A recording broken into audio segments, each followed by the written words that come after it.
Alright, so I got the new casting rig set up. I'm going to go down to the falls here first because I'm quite certain. I think it's been about a week I've noticed sockeye in the river. So there should be a whole bunch of them in this below the falls here. So that'll be my trial run for the new rig. My floats on it might not be big enough. We're going to find out. And yeah, it's kind of unfortunate with the camera yesterday, but to be honest, I've been doing that for about 2 years. Maybe even a little more. I haven't lost one camera doing this. I've lost one camera in the ocean doing my underwater ocean filming. I think I've got about 6 or 7 or 8 GoPros. And how I bought those was when I was living near Whistler, British Columbia, which is basically one of the capitals of the Smiths keeping up with the Joneses and an international ski destination, one of the #1 in the world.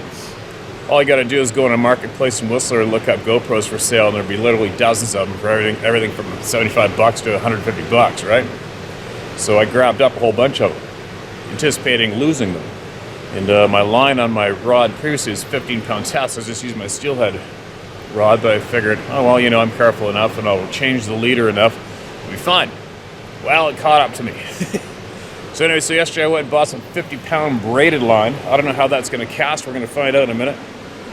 And, oh yeah, they're jumping down there right now.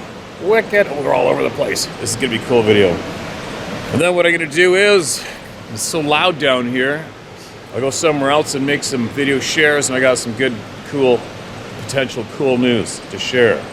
And I'll get that email shared that I was interrupted on with the monster frickin' brindled up mastiffs that showed up yesterday. And yeah, on a quick note on that, it's unfortunate people do that. It's not too cool. I'm alright, but afterwards I was picturing if somebody had a dog down there, just a regular one dog with a, who knows, an elderly couple, whoever, it's a park. Imagine if somebody had their pet down there and those dogs decided to shred it to bits. There's not a collar on those dogs, there's no leash, and it was kind of irresponsible of the owner for sure. But what do you do, right? But anyways, you know, I've got people emailed me right away. Where's your sidearm? Where's this? Where's that? Where's your weapon? You know, don't forget, I'm in the Republic of Canada. They don't want us to be able to protect ourselves in a lot of places, so maybe I got a weapon, maybe I don't. I'll tell you what, if I did have weapons on me and advertised on YouTube, the cops would be after me right away. Because that's just what happens in Canada. Anyway, here I go. Okay, here we go. First cast with the new rig. See how it works out.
Hopefully no attack dogs come today. Man, that's a big dog yesterday. Holy shit, that one must have been 200 frickin' pounds by the looks of that thing. Looks like I could have put my head in his mouth. Not too cool a thing to do being a dog owner if you had can't help but think if someone was, you know, say an elderly woman was down here with her little dog off of a leash for a minute or something, or even on a leash, and all those mastiffs without collars on them decided to gang, violate, and murder somebody's dog. There's nothing you could do to stop them. Really unfortunate. What do you do? What do you do? Now, I'm gonna finish off with one from Florida that I got interrupted on. Once after editing, I realized I was a bit of a screw up on that one, forgot all about it. So here we go. Here it is right here. Paisley, Florida. Ihosa encounter near Ocala. Paisley, Florida encounter. Dear Steve subscribers, you can use my name. I'm John Weiland, also known as John the Bartender. Please allow me to speak freely. Gibber. I just turned 5 years old when Mount St. Helens had erupted. My family experienced a soft, gray volcanic ash that traveled 600 miles over the Rocky Mountains to our home in Anaconda, Montana. I think it was around 5 inches. The entire city looked like winter in May, but gray. We also saw the Bluff Creek, California film by Roger Patterson and Bob Gimlin. We are big game hunters and had no reason to doubt that Bigfoot exists. We're more concerned about keeping 3 kinds of bears from getting in our house. Who's to say they weren't there too? My first encounter was a big black bear working his way into our Anaconda, Montana home. Yes, indeed, a big black bear, dumb as nails. He came clawing out our door because we were cooking tacos, and I wasn't going to miss 1 second of the Dukes of Hazzard. So I stayed in the living room waiting to hear Hank Williams. Everyone was far away, in the kitchen, when I heard the heavy breathing. And I mean really heavy breathing. I then saw the sliding glass door move. I could see that the sliding screen door was already open, and the sliding glass door was left open just enough. I knew there's no way anyone's visiting. I doubted why anyone would have left the house and would walk around to the back of the house, so I knew it was a surprise visitor. I sat up. I looked over the back of our couch to see a 300-pound nuisance black bear trying to get his paws inside the door. He already has his entire head inside the house. I screamed like a banshee. My 16-year-old brother thankfully used his .30-06 rifle, having to exit and run around the house, loading his round, sighting and firing 1 round into his forehead from a standing firing position. The bear was 20 feet higher in elevation, and he'd say it was a 25-30-yard shot. After my extremely close encounter, my 5-year-old self ate tacos and watched the Duke boys. The neighbors a half mile away called and asked, "Did you get him?" The copper mine soon dried up, and I soon found myself in Daytona Beach, Florida. I'd been raised to scan my surroundings for wolves, bears, and mountain lions. So now, I was studying up on Florida wildlife at just 8 years old. My mother wanted to learn too. When we finally arrived and settled into our day-to-day lives, I realized that Floridians weren't really worried about wild hogs, snakes, sharks, panthers, or bears. They're not even the least bit concerned about effing alligators. Alligators. They keep them as pets, Steve. What people in Florida are really worried about, Steve, listeners, Floridians are really worried about other people. My mind is still blown. That's not how Montana operates. It does probably now. But I'm now in the new wild west of New Orleans, and fearing other people is the norm. When I'm in the woods here, I fear wild boar, I feel alligators. The people exchange beer and weed and food and tobacco, ammo and fishing hooks. They share a bait and favorite spots. The kids in the city will kill you for your car. The kids in the country won't charge you to pull you out of the mud. Anyway, 10 years later, I'm an Eagle Scout. I'm camping one Friday and Saturday night at Boy Scout Camp La Noche, located in Paisley, Florida. This lakefront property happens to be bordering on Ocala National Forest. I mention this because it's a cluster for unusual sightings. Someone out there listening knows that where I am describing was, at the time, the largest covered canoe collection in the United States. Covered canoe. I wonder what that is.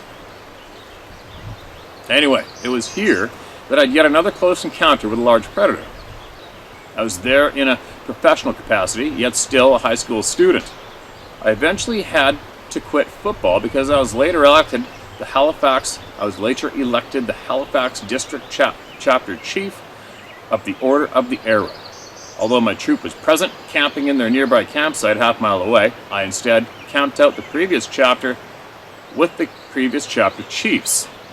Our camp was under a great big frame cypress and palm frond chickee hut that we had built just weeks before. It's like a professionally built tiki hut that's big enough to drive a truck underneath, just like a carport. The folded and nailed palms were still green.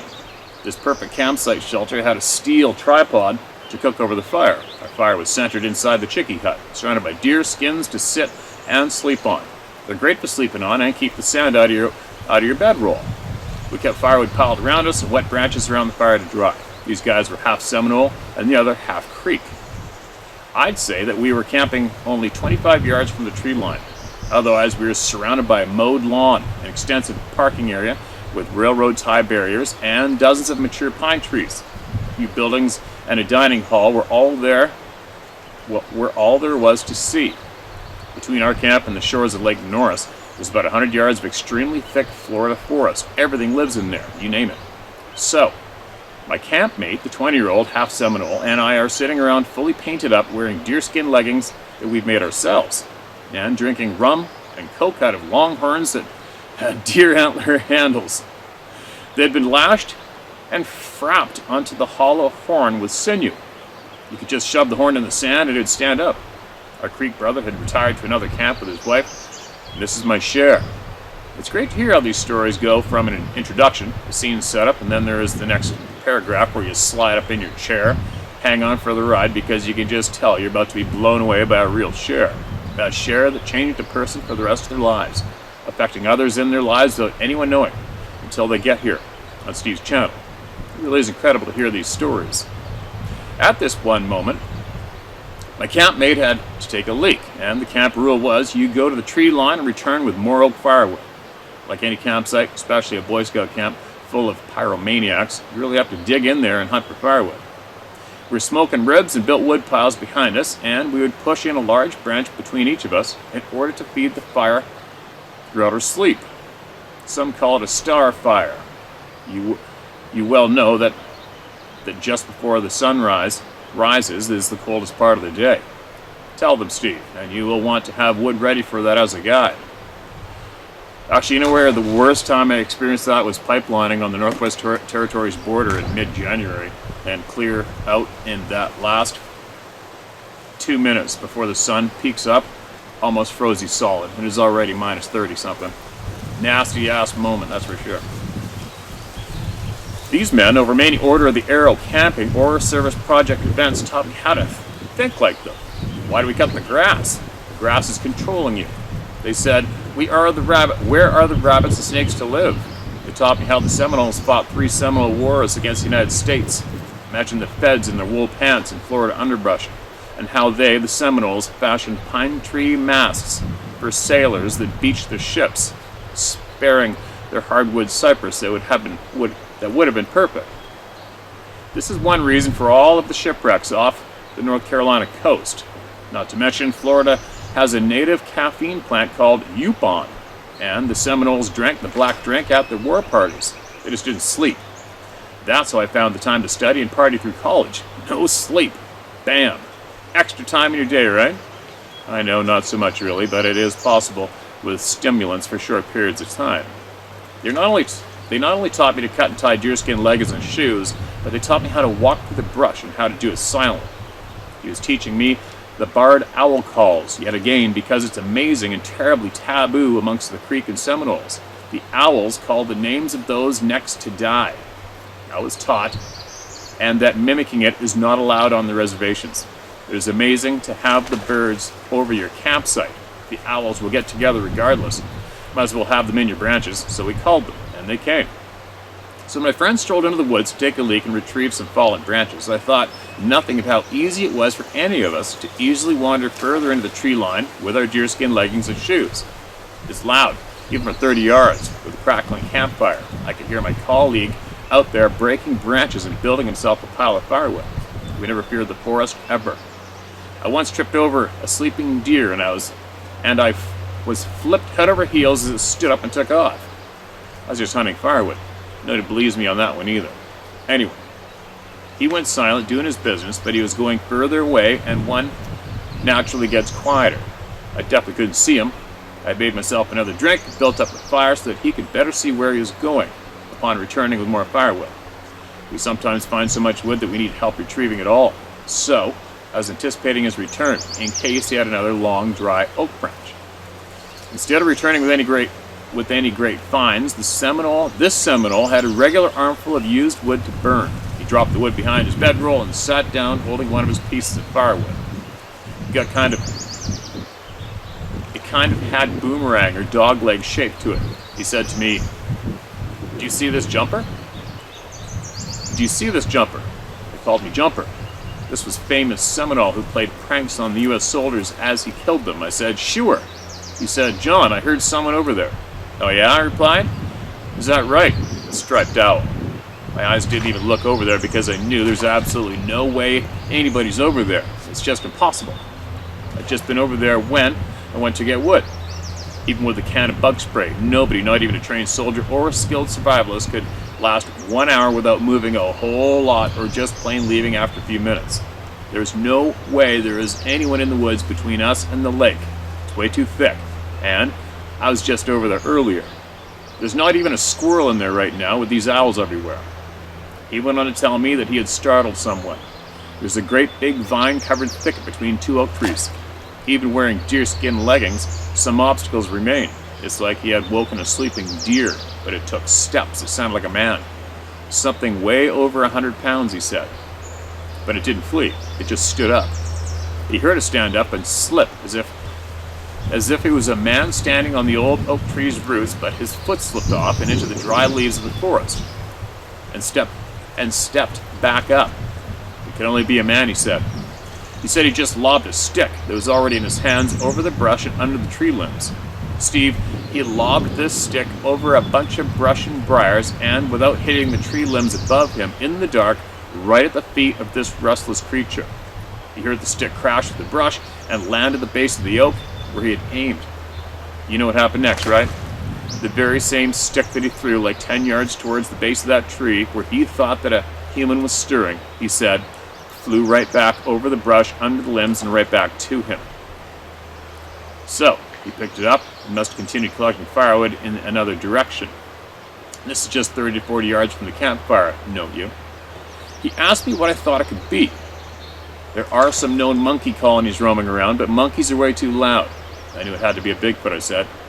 We're using this new chickie hut. We've disturbed the soil and even collected just a few palm fronds not far from where this guy would have been.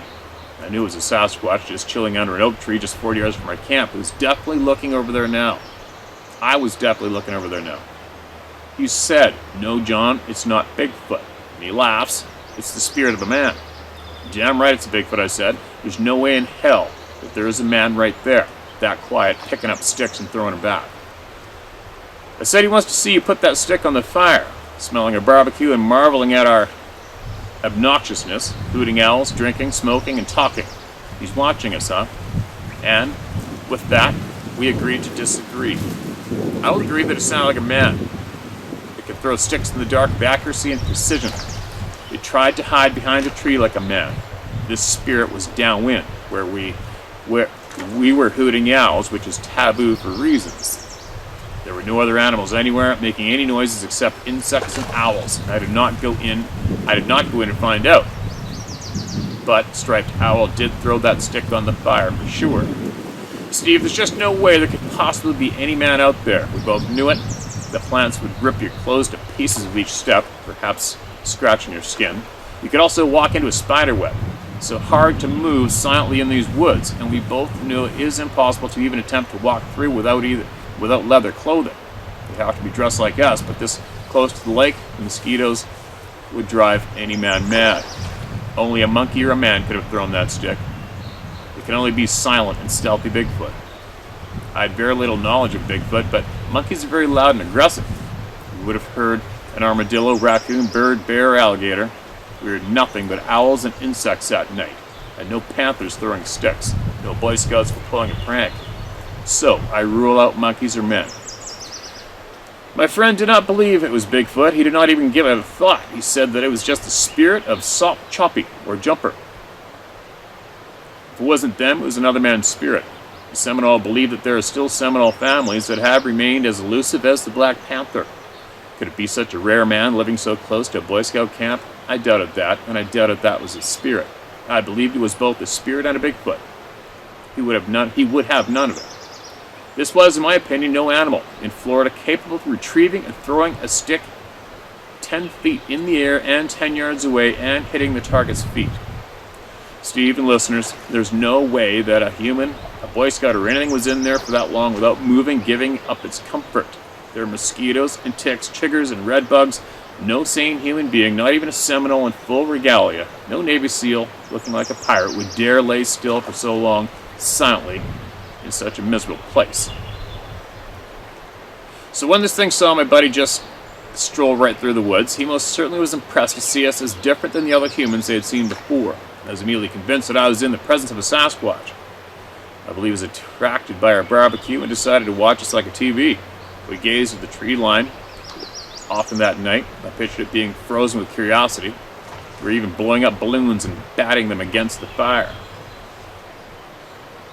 It could very well have been running around all weekend spying on all the campers. The tree it hugged was just 40 yards away. I slept like a log.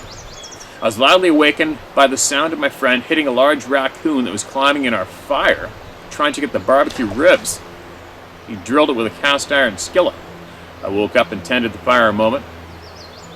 I thought about how very comfortable I felt. I looked right into those woods, wondering why it chose to be playful, throwing the stick back. He was trying to prevent confrontation. I tried to keep him away. What a privilege to share the same camp with a playful, giant, tree-hugging beast. I'm glad it was downwind and peaceful. The next morning, everyone was asking me if I had heard the owls last night, and in my reaction, I bit my lip and said, "I'm a heavy sleeper. No, I didn't hear them. What do they sound like?" And just like that, I was indoctrinated into the club of no return. Of course, we lost touch and never spoke of our firewood friend. I heard Striped Owl had gotten into the Army Ranger School. It's getting loud back there. I heard he was driving fuel tankers to tanks in Iraq. He's out there somewhere, not afraid of a damn thing, hanging on to his ideals guaranteed. As I've listened to your channel, I wanted to share real knowledge. I've delightfully discovered a few Creek and Seminole oral stories that have been transcribed. These stories are used by the tribe along with linguists to identify and describe the language in an effort to catalog the development of new written language. I'll send it next time. They're called Ihosa, the Seminole tribe. Last time you heard my up-close encounter in the 7th with 7 Black Panthers. I'll share my last, way too close to me, elk story. By the way, I've heard mention that there is no game that will hide behind trees on its hunter. I disagree and challenge this. The American turkey that Ben Franklin wanted to be our nation's symbol. They're smart birds. They hide between trees, blocking line of sight for sure here in the South. The moral to my story is that if everyone is in the kitchen, lock the doors. Sincerely, John the bartender. P.S. I now carry my small chainsaw because of you. Whew! Holy shit, dude! That was a long story to tell about a stick getting thrown. Thanks for sending that in. And yeah, you know what? I know I've mentioned that animals won't hide behind trees. Of course, game will hide behind trees. And I've hunted turkey in Florida. I've hunted them in Alabama and Mississippi, Tennessee, Missouri, Arkansas. I've hunted turkey everywhere. But anyway, what I'm getting at is when I'm talking about game hiding behind a tree is when if you look and you look at a tree and you see a deer poking its head out behind a tree like this, and when you look at it, it goes like this to get back behind the tree. They don't do that. Grizzlies don't do that. Bears don't do that. Elk, moose, caribou, sheep, wolves, wolverine, none of those animals do that ever. They do not use a tree intentionally as a hiding tool and peek at us like this, and then peek away when we look at them. Ever. But anyway, thanks for sending that in, man. That was a long one, alright? That was a long one for me. I'm getting distracted by the splashes behind me. Let's get into another one. I appreciate what you sent in, man. That was a long one. If you got any knowledge that'll help people, all right? If you got knowledge that'll help people, and you come across it, send it to me, okay? If you will, or not. Oh, I got a quick mention I forgot to tell you guys on the mention of First Nations peoples. Sarah ran into somebody out on a road the other day who was actually driving around looking for me. But, and to anybody out there who may be living around not too far from me listening to this, don't do that, all right? It's not a good idea to go intentionally looking for somebody physically on a rural, remote road, and especially their private property, okay? It's not a good idea, okay? Now, the people that were looking for me were a couple of First Nations ladies from our community, and Sarah said one was an elder, and they had heard that I wanted to speak to an elder about this topic, and they were looking for me to share what they have, including current MindSpeak photographs and numerous stories. I have her phone number. I will phone her once I get back and get this done and get in contact with them, and maybe I'll possibly invite them over or meet up with them somewhere, and hopefully that will be very, very helpful for somebody, the knowledge that we're possibly about to gain from these generous ladies. But again, it doesn't matter who you are, don't look for me physically intentionally. All right, email me. Email me at sharemystory@howtohunt.com.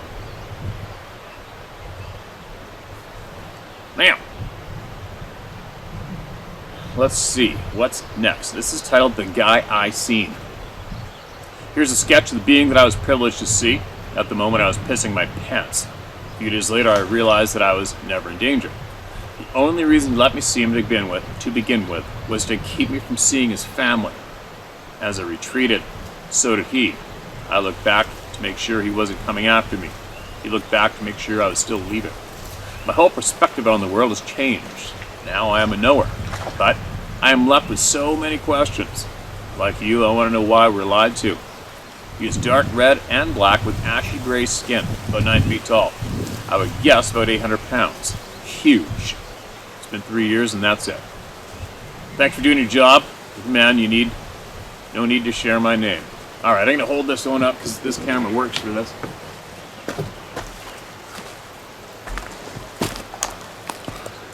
Now, there's his sketch.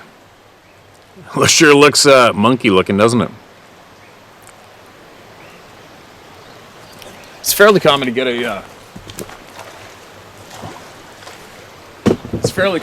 the primate description, but it sure is more common to get the man-like description, isn't it? When it comes to seeing these things, or variations, or whatever people are seeing. Thanks for sending that in. Welcome to the club of no return. There's no leaving. It's like getting a tattoo. Is titled, "They Are Real." I wrote you some time back about an encounter I had in 2019 with several of these Bigfoot creatures during a late night in the woods when I was recovering a buck I'd shot.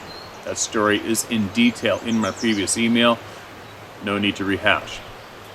What it started was me trying to figure out what was going on, and I found your channel.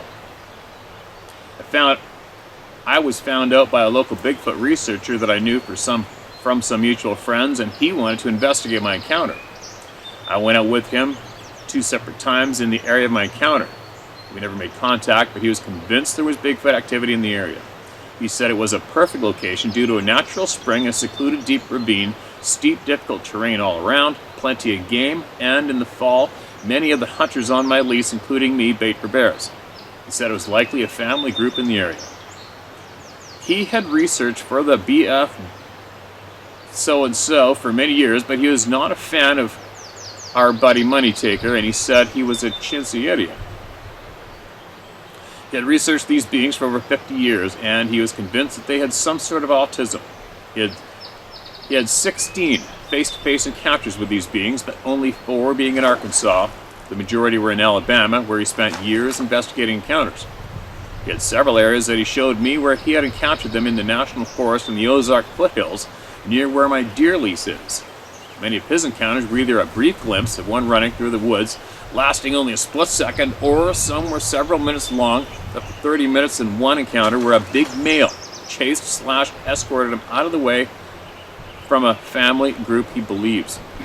He asked me if I had any other strange encounters in the area.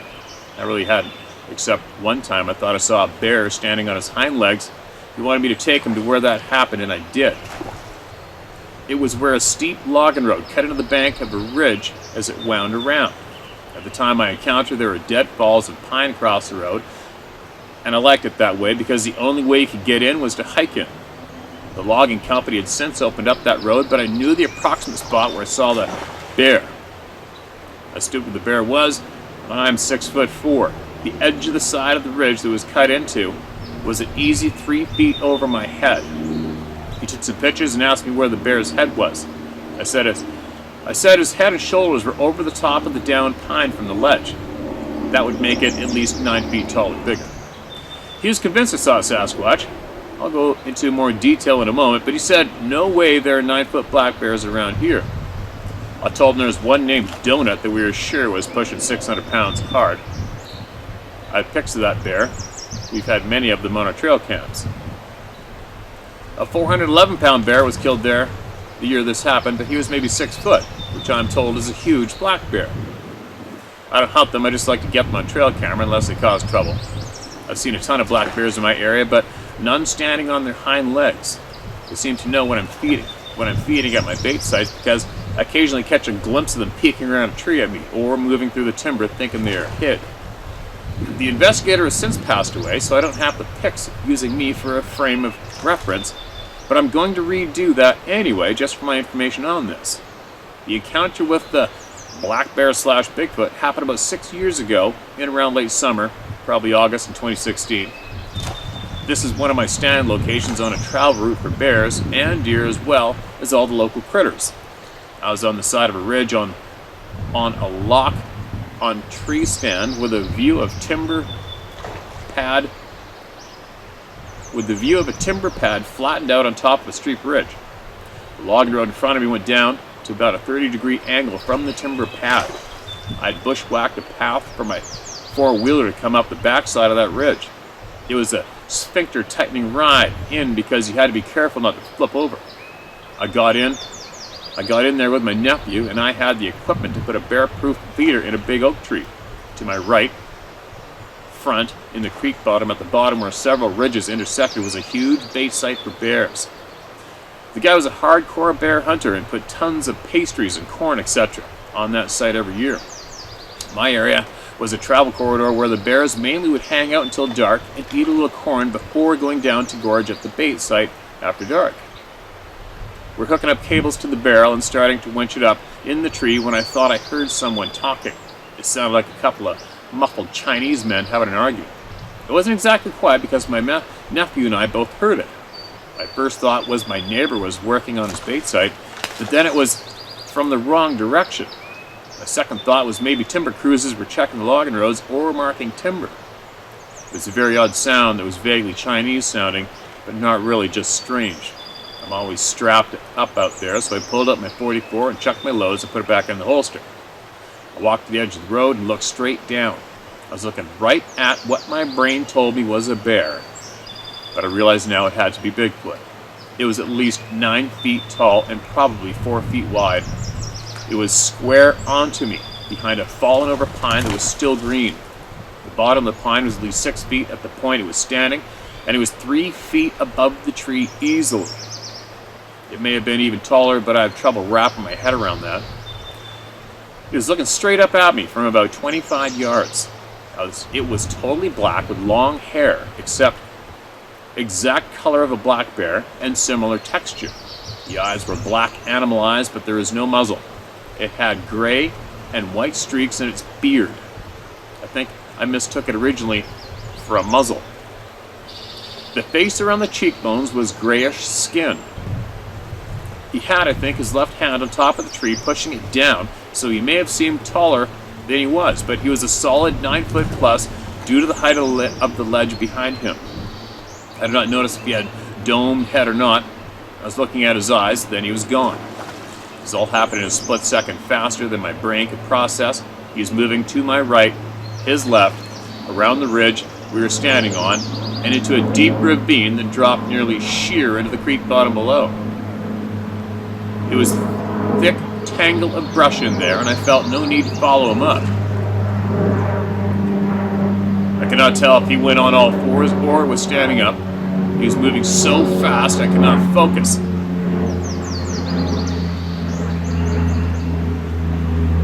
I hate planes. I don't know if he ran on two legs. He was not fully erect, but leaning over due to the steepness on the hillside. You climb that slope, but you would need a rope to pull yourself up on the trees. It was that steep and thick with brush. I do know if he wanted to kill us, I don't think I could have drawn and fired before he would have been on us. My nephew saw a black flash, and that was it. At the time, we finished our job and loaded the feeder and set the cameras. It was not out of the ordinary to see bears in this area, and I knew there were some very large ones. It has taken me 6 years to process what happened in less than half a second. It is like a freeze frame in mind. I felt no fear at all, no sense of dread.